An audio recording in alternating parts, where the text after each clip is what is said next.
జగదేక వీరుడు అతిలోక సుందరి. ఈ celluloid wonder వెనక ఎంతో మంది ఛాంపియన్స్.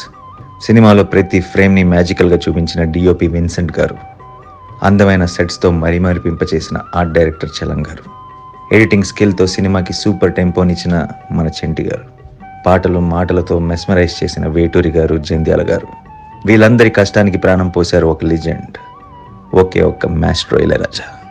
ప్రతి పాట వెనుక ఓ ఇంట్రెస్టింగ్ స్టోరీ ఉంటుంది. అలాంటి కొన్ని స్టోరీస్ మీకు చెప్పనా? ఒక పాట ట్యూన్ని ఇళయరాజా గారు కంపోజ్ చేశారంట. కానీ పాట విని అన్ని మెలడీ క్లాస్ సాంగ్స్ అయిపోతున్నాయి. చిరంజీవి గారు, శ్రీదేవి గారు అంటే మాస్ సాంగ్ ఎక్స్పెక్ట్ చేస్తారు కదా అని గట్టిగానే అభ్యంతరం వచ్చింది. రాఘవేంద్రరావు గారు ఆలోచనలో పడ్డారు. కానీ దత్తు గారికి రాజా గారి ట్యూన్ మార్చడం ఇష్టం లేదు. అప్పుడు వేటూరి గారు, మహానుభావుడు, ఇదే ట్యూన్ని మాస్ సాంగ్ చేస్తాను చూడండి అన్నాడు. అలా అబ్బని తీయని దబ్బా రాశారు. క్లాస్ ట్యూన్ని తెలుగు సినిమా హిస్టరీలో బిగ్గెస్ట్ మాస్ ట్యూన్గా తయారు చేశారు ఆ ఇద్దరు లెజెండ్స్, ఇళయరాజా అండ్ వేటూరి. ఇందులో మరో విషయం ఏంటంటే, ఈ పాటని డైరెక్టర్ రాఘవేంద్ర గారు మైసూర్, బెంగళూరులో జస్ట్ 2 రోజుల్లో ఫినిష్ చేశారు. అదే మళ్ళీ మరో సాంగ్లో దేవకన్య మొదటిసారి మానస సరోవరంలో రావడం, అందాలలో మహోదయం పాట పిక్చరైజ్ చేయడానికి రాఘవేంద్ర గారు 11 రోజులు టైం తీసుకున్నారు. మరో పాట దినక్కుత్త దినక్కుర్రో, ఈ పాటకు కూడా వాహిని స్టూడియోలోనే భారీ సెట్ వేశారు. షూటింగ్ అయిపోగానే శ్రీదేవి గారు హిందీ సినిమా షూటింగ్కి ఫారెన్ వెళ్ళిపోవాలి.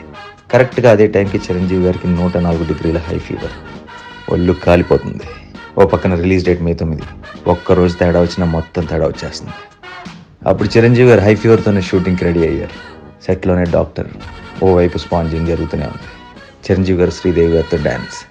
అసలు ఎక్కడైనా చిన్న తేడా అయినా కనీసం కనిపించింది స్క్రీన్ మీద. అది చిరంజీవి గారంటే అని ఆ సంఘటన ఎప్పుడు తలుచుకుంటారు దత్తు గారు.